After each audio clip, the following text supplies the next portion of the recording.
ሰላም የዩቲዩብ ቤተሰቦች እንደምን አላችሁ? ሰላማችሁ በያላችሁበት ይብዛ። የገጻችን ተከታታይ ስለሆናችሁ እናመሰግናለን። ሰብስክራይብ፣ ሼር እያደረጋችሁ ደግሞ ለብዙ ሰዎች እንዲደርስ እንድታግዙን በአክብሮት እንጠይቃለን። ዛሬ ስለ ብሩኖ ፈርናንዴዝ እናወራለን። ባለፈው ከኢፕስዊች ታውን ጨዋታ በጎዶሎ ተጫዋች 3-2 በሆነ ውጤት ማንቸስተር ዩናይትድ ኦልድ ትራፎርድ ላይ ባሸነፈበት መርሃ ግብር አምበላቸው ብሩኖ ፈርናንዴዝ ያለ ረፍት ሲተጋ ታይቷል። ከ3 የቆሙ ኳሶች 3 ጎሎች ላገባው ለማንቸስተር ዩናይትድ 3ቱንም ኳሶች በማሻማት ብሩኖ ፈርናንዴዝ ትልቁን ሚና ተወጥቷል። ከዚህ አቋሙ በኋላ ግን የቀድሞ የማንቸስተር ዩናይትድ አምበል ሮይ ኪን ዘ ኦቨርላፕ በተሰኘ ፖድካስት ላይ ከበድ ያለ ወቀሳን አጠቃላይ የቡድኑ ተጫዋቾች በተለይ ደግሞ አምበሉ ብሩኖ ፈርናንዴዝ ላይ ሰንዝሯል። ሮይ ኪን የብሩኖን ብቃት ባይክድም የመሪነት ብቃቱን ግን ጥያቄ ውስጥ ከቶበታል። ታለንት ብቻውን በቂ አይደለም እያለ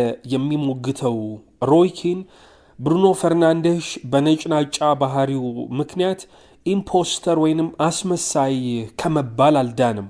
አሰልጣኙ ሩበን አሞሪም ግን አርብ በነበረ ጋዜጣዊ መግለጫቸው እሁድ በሜዳቸው ከፉልሃም ጋር በኤፍኤ ካፕ 5ኛ ዙር የኦልድ ትራፎርድ ጨዋታ ግጥሚያ በፊት ብሩኖ ፈርናንዴዝ የቡድኑን አምበል ተከላክለውታል። እኔ ከዚህ የተለየ ሐሳብ ነው ያለኝ ብለው ይናገራሉ ሩበን አሞሪም። አንዳንድ ጊዜ እጁን ሊያወራጭ ይችላል። ነገር ግን ብዙውን ነገር ባለፈው ዓመትና በዚህ ዓመት እየሆነ ካለው ጋር በብስጭት የተያያዘ የሚያሳየው ባህሪ ነው። ተጫዋቹ ማሸነፍ ይፈልጋል። ሮይ ኪን ትልቅ ስታንዳርድ አለው። የግል ሐሳቡን ማንጸባረቁም ቢሆን ኖርማል ነገር ነው። እኔ ግን ከርሱ ተቃራኒ የሆነ ሐሳብ ነው ያለኝ። በዚህ ሰዓት ደግሞ ከኪን የበለጠ የኔ ሐሳብ ነው ዋጋ ያለው። ምክንያቱም የቡድኑ አሰልጣኝ እኔ ስለሆንኩ በማለት ሩበን አሞሪም መልስ ሰጥቷል። ሮይ ኪን ደጋፊዎች የብሩኖን ስም እየጠሩ ይዘምራሉ፣ ተጫዋቾቹ በሙሉ አስመሳዮች ናቸው እያለ ወቀሳን ይሰነዝራል። በዚህ ሰዓት የቀድሞው የአርሰናሉ አጥቂ ኢያን ራይት ሌሎቹን መተቸት ቢፈቀድልህም ነገር ግን ብሩኖ ላይ ትክክል አይደለህም እያለ ሮይ ኪንን ሲሞግት ይታያል። በጣም በዛ ያሉ የማንቸስተር ዩናይትድ ደጋፊዎች ታዲያ በማህበራዊ ትስስር ገጾቻቸው ከሮይ ኪን በተቃራኒ ሆነው አስተያየት እየሰጡ ይገኛሉ። ሮይ ኪን የምንጊዜም የማንቸስተር ምርጡ አምበል ተደርጎ ይቆጠራል። ማንቸስተር ዩናይትድ ላሳካቸው ትልልቅ ስኬቶችም የመሰረቱን ድንጋይ በሮይ ኪን ላይ እንደተጣለ ይታመናል። ሮይ ኪን ብሩኖን በዚህ ልክ መተቸት የለበትም እያሉ መልስ እየሰጡ ነው። ግን ማንቸስተር ዩናይትድ አሁን በዚህ ሰዓት ያለ ብሩኖ ፈርናንዴዝ የት ቦታ ላይ ልንመለከተው እንችላለን? ያለፉት 6 የክለቡ ጎሎች የቆሙ ኳሶች መነሻቸው ብሩኖ ፈርናንዴዝ ነበረ። ከሌስተር ሲቲ ጋር በኤፍኤ ካፕ 4ኛ ዙር ጨዋታ ሃሪ ማጓየር ባለቀ ሰዓት የማሸነፊያውን ጎል ሲያስቆጥር ኳሱን ያሻማው አምበሉ ነበረ። ከኤቨርተን በጉዲሰን ፓርክ ላይ 2-0 ሲመራ የነበረው ቡድን 2-2 ሲለያይ ከቅጣት ምት አንዱን ጎል በማስቆጠር ማኑኤል ኡዋርቴ ደግሞ ያስቆጠረውን ኳስ አስቀድሞ በማሻማት ሚናውን የተወጣው ብሩኖ ፈርናንዴዝ ነው። ከኢፕስዊችም ቢሆን በጎዶሎ ተጫዋች ሲመሩ የነበረበትን ጨዋታ 3ቱም ጎሎች ሲቆጠሩ የመነሻ ኳሳቸው የተገኘው ከብሩኖ ፈርናንዴዝ እግር ስር ነው። ከነዚህ የጎል ተሳትፎቹ ባለፈ ግን የሥራ ትጋቱ ብሩኖ በሁሉም ጨዋታዎች ቢሆን የሚደንቅ ነበረ። በተለይ ደግሞ ባለፈው ከኢፕስዊች ጋር በጎዶሎ ተጫዋች ከ45 ደቂቃ በላይ ሲጫወት ለነበረው ማንቸስተር ዩናይትድ ብሩኖ ፈርናንዴዝ ሁሉንም የሜዳ ክፍሎች ሲያካልል ይታያል። ከጨዋታው መጠናቀቅም በኋላ ወደ መልበሻ ክፍል ሲያመሩ በኦልድ ትራፎርድ ስትሬትፎርድ ኢንድ ላይ የነበሩ ደጋፊዎች ስሙን እየጠሩ ሲዘምሩለት ነበረ። ባለፉት 5 ዓመታት ለዚህ ቡድን ከብሩኖ ፈርናንዴዝ ውጪ በየዓመቱ ተመሳሳይ ብቃት እያሳየ በወጥነት ጥሩ ፐርፎርማንስ ሜዳ ላይ ያስመለከተ ተጫዋች ማግኘት ይቸግራል። ሁሉም ተጫዋች ልክ እንደ ሻማ አንድ ዓመቱን ብልጭ ሌላውን ዓመት ደግሞ ድርግም እያለ በሚጠፋበት ቡድን ውስጥ ብሩኖ ፈርናንዴዝ ያለማቋረጥ በወጥነት ጥሩ ብቃት አሳይቷል። ባለፉት 5 ዓመታት ጨለማ ለመሰለው ለማንቸስተር ዩናይትድ ብቸኛውን ብርሃን ከዚህ ተጫዋች እግር ስር ማግኘት ተችሏል። ለማንቸስተር ዩናይትድ መጫወት ከጀመረ 5 ዓመታት ወዲህ በፕሪሚየር ሊጉ ከእርሱ የበለጠ ከፍተኛ አሲስት ያላቸው ተጫዋቾች ሞሳላና ኬቨን ደብሮይነ ብቻ ናቸው። እነዚህ ተጫዋቾች ከማን ጋር እንደሚጫወቱ ልብ ማለት ያስፈልጋል። ኬቨን ደብሮይነ በእነዚህ 5 ዓመታት ኩን አጉዌሮን ጨምሮ ጋብሪኤል ጄሱስ፣ ሁሊያን አልቫሬዝ፣ አርሊንግ ብራውት ሃላንድ፣ ፊል ፎደንን የመሳሰሉ ጥሩ ተጫዋቾች ተካተውለታል። ሞሳላህም ቢሆን ሳዲዮ ማኔ፣ ቦቢ ፈርሚኖ፣ ሉዊስ ዲያዝ፣ ዳርዊን ኑኔዝ እና ሌሎች የቡድኑ ተጫዋቾች አብረውት ይገኛሉ። ብሩኖ ፈርናንዴስ ከነ አንቶኒ ማርሲያል፣ ጄሲ ሊንጋርድ፣ ማርከስ ራሽፎርድ እና ራስመስ ሆይለንድ ጋር እየተጫወተ በፕሪሚየር ሊጉ በ5 ዓመታት ውስጥ 3ኛ ከፍተኛውን አሲስት አስመዝግቧል። እነዚህ 48 የሊግ አሲስቶቹ በተመሳሳዩ ጊዜ ውስጥ የክለቡ በጣም ምርጥ የፈጠራ አቅምን ተክኗል ከተባለው ከማርከስ ራሽፎርድ በእጥፍ የበለጡ ናቸው። ይህንን የ5 ዓመታት ንጽጽር ገታ አድርገን በነጠላ ጨዋታ እንኳን ብናየው ከኢፕስዊች ታውን ጋር በነበረ ጨዋታ በዚያ መርሃ ግብር ብሩኖ ፈርናንዴስ የበለጠ ብዙ ኳስ የማቀበል ሙከራ ያደረገው ተጫዋች፣ በጣም ብዙውን ፕሮግሬሲቭ ወይንም ተሻጋሪ ኳሶችን ያቀበለው ተጫዋች፣ በጨዋታው በቢውልዳፕ ሂደት ሁለተኛው ከፍተኛ ተሳታፊና በመከላከል ስራ ደግሞ 4 ተጫዋቾች ብቻ የበለጡት ተጫዋች ነበረ። አሞሪም በተፈጥሯዊ 10 ቁጥር ተጫዋች ስለማይጫወት የብሩኖ ፈርናንዴስ ቦታ የቱ ጋር ሊሆን ይችላል ተብሎ ፖርቱጋላዊው አሰልጣኝ ወደ ማንቸስተር ዩናይትድ ኃላፊነት ሲመጣ በብዙዎች ተጠይቆ ነበረ። እስካሁን ድረስ ለዚህ ጥያቄ ተገቢ የሚባለው ምላሽ ባይገኝም በዚህ ሰዓት ግን ብሩኖ ፈርናንዴስ በአሞሪም ቡድን ውስጥ ቦታው ሁሉም የሜዳው ክፍል ነው ብሎ በድፍረት መናገር ይቻላል። ብሩኖ ፈርናንዴስ በሜዳ ላይ ተነጫናጪና እጁንም የሚያወራጭ ተጫዋች ነው። ስለ ብሩኖ ባህሪ ለማውራት የተጫዋቹን መነሻ ባክግራውንድ ግን ማወቅ ያስፈልጋል። በፖርቱጋል በጣም ትልቅ በሆነ አካዳሚ ውስጥ ተጫውቶ አይደለም ብሩኖ ፈርናንዴስ ያደገው። ተጫዋቹ እግር ኳስን ሲጀምር የመሃል ተከላካይ ሆኖ ነበረ። ከዚያ ደግሞ ወደ ጣሊያን አምርቶ ሕይወቱን ለማሳካት ሞክሯል። የስኬት መንገዱ ከብዙዎች ለየት ያለ ነው።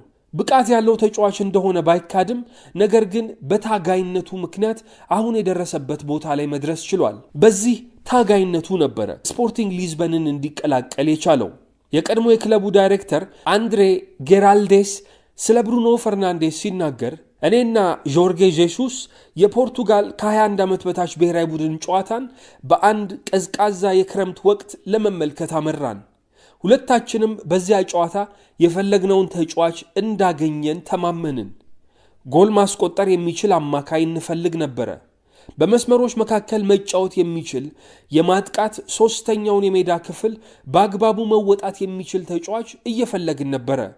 ብሩኖ በቦታው መጫወት ብቻ ሳይሆን ሌሎቹንም ተጫዋቾች ጥሩ እንዲጫወቱ ያስችላቸው ነበረ።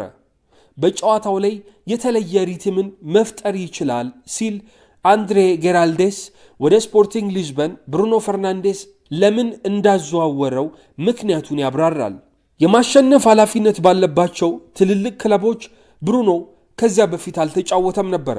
ነገር ግን ይህንን የማሸነፍ ኃላፊነት በስፖርቲንግ ሊዝበን ከመጣ በኋላ በቶሎ ነበር የተቀበለው።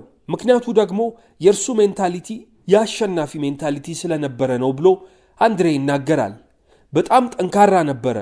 አእምሮ ነገሮች በታሰበላቸው መንገድ ሳይጓዙ ሲቀሩ ወደ ኋላ የሚሸሽ ሳይሆን ይልቁኑ ወደፊት በመምጣት እነዚህን አስቸጋሪ ነገሮች የሚጋፈጥ ነው ሲል ስለ ተጫዋቹ ምስክርነትን ይሰጣል። በስፖርቲንግ ሊዝበን ብሩኖ ብዙም አልቆየም። በሁለተኛው የውድድር ዓመት በክለቡ 33 ጎሎችን መፍጠር ችሏል። በሶስተኛው ዓመት የውድድሩ አጋማሽ ላይ ወደ ማንቸስተር ዩናይትድ ተዘዋወረ። በዩናይትድ ቤት የመጀመሪያ 80 ጨዋታዎቹ 40 ጎሎችን ያስመዘገበባቸው ነበሩ። ከነዚህ ጎሎቹ የበለጠ ግን የፈጠራ አቅሙ ወይንም ቻንስ ክሪኤት የማድረግ ያለማቋረጥ አጋጣሚዎችን የመፍጠር አቅሙ በብዙዎች እንዲወደስ አድርጎታል። ጥቅምት 2024 በነበረ ዳታ ብሩኖ 453 እድሎችን ወደ ማንቸስተር ዩናይትድ ከተዘዋወረ በኋላ በፕሪሚየር ሊግ ጨዋታዎች ላይ መፍጠር ችሏል። በእነዚህ ተመሳሳይ ጊዜ ውስጥ ኬቨን ደብሮይነ 391 ነበር የፈጠረው። ይህ ማለት ከብሩኖ በ62 ያነሰ ነው። ብሩኖ በማንቸስተር ዩናይትድ በእነዚህ 5 ዓመታት ውስጥ ክለቡ በጥቅሉ ከፈጠራቸው እድሎች 24 በመቶውን ለብቻው ተሸክሞ ፈጥሯል። ይህ ደግሞ ሌሎች ሁሉም የብሩኖ ተጫዋቾች ተደምረው ከፈጠሩት 76% አንጻር የብሩኖ ፈርናንዴስ ድርሻ እጅግ የጎላ እንደነበረ ይታያል። ለንጽጽር ኬቨን ደብሮይና እና ትሬንት አሌክሳንደር-አርኖልድ በማንቸስተር ሲቲ እና በሊቨርፑል በአጠቃላይ የፈጠሯቸው የጎል ዕድሎች 17% ብቻ ነበሩ። ብሩኖ በዚህ ውድድር ዓመት ጥቅምት ላይ በተወሰደ መረጃ የተከላካይ መስመር ተጫዋቾችን የሰነጠቁ ኳሶችን በማቀበል ቀዳሚው ተጫዋች ነው። እርሱ 82 ኳሶችን በዚህ የውድድር ዓመት ጥሩ አይደለም እየተባለ በተተቸበት ጊዜ እንኳ ማቀበል ችሏል። ከ4 ወራት በፊት የነበረው ዳታ ትሬንት አሌክሳንደር-አርኖልድ 77፣ ፔድሮ ፖሮ 73 ላይ ያስቀመጣቸው ነበረ። ብሩኖ ከፈጠራ አቅሙ ባለፈ በጠንካራ ሰራተኝነቱም ቢሆን ይታወቃል። በፕሪሚየር ሊጉ ስፕሪንቲንግ ፕሬዠር ወይንም ተስፈንጥሮ በመውጣት ጫና በመፍጠር በካውንተር ፕሬዠር እና ሜዳን በማካለል በሊጉ ካሉ ሁሉም ተጫዋቾች ከምርጥ 10 ተጫዋቾች መካከል ስሙ ይገኛል። በቡድን ፕሬሲንግ አባል በመሆን በሊጉ 140 ፕሬሲንጎችን ሲያሳካ ከአጠቃላይ ተጫዋቾቹ ሁለተኛ ደረጃ ላይ ተቀምጧል። ስፕሪንት ፕሬዠር በማድረግ 55 ሲያስመዘግብ በሊጉ 9ኛ ነው።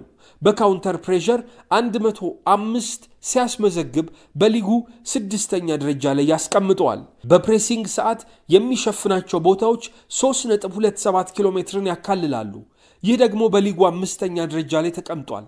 ጫናዎችን በመፍጠር የተገኘ ተርኖቨር 33 በስሙ ተመዝግቧል። በሊጉ 4ኛ ደረጃ ላይ ያስቀምጠዋል። ይህ ማለት ታታሪ ሰራተኛነቱን ቁልጭ አድርጎ ማስቀመጥ እንደሚችል የሚገልጽ ዳታ ነው። ሜዳ ላይ የሚወራጩት እጆቹ ወይ ደግሞ የንጭንጭ ባህሪው እነዚህን ሁሉ በወጥነት ሲሰራቸው የነበሩ ትልልቅ ስራዎቹን እንዲሸፈን ቢያደርግም ብሩኖ ፈርናንዴስ ግን እንዲህ ያለው የገዘፈ ትችት የማይገባው እንደሆነ በድፍረት መናገር ይቻላል። እንደው ያለ ብሩኖ ፈርናንዴስ ማንቸስተር ዩናይትድስ ቢሆን የት ጋር ይገኝ ነበር? ይህ ጥያቄ ለእናንተ ይሁን። ቤተሰቦች ይህንን ቪዲዮ እስከ መጨረሻው ከተከታተላችሁ ሰብስክራይብ ማድረግ እንዳትረሱ፣ ላይክ እና ሼር እያደረጋችሁ ለሌሎች እንዲደርስ አግዙን። እናመሰግናለን።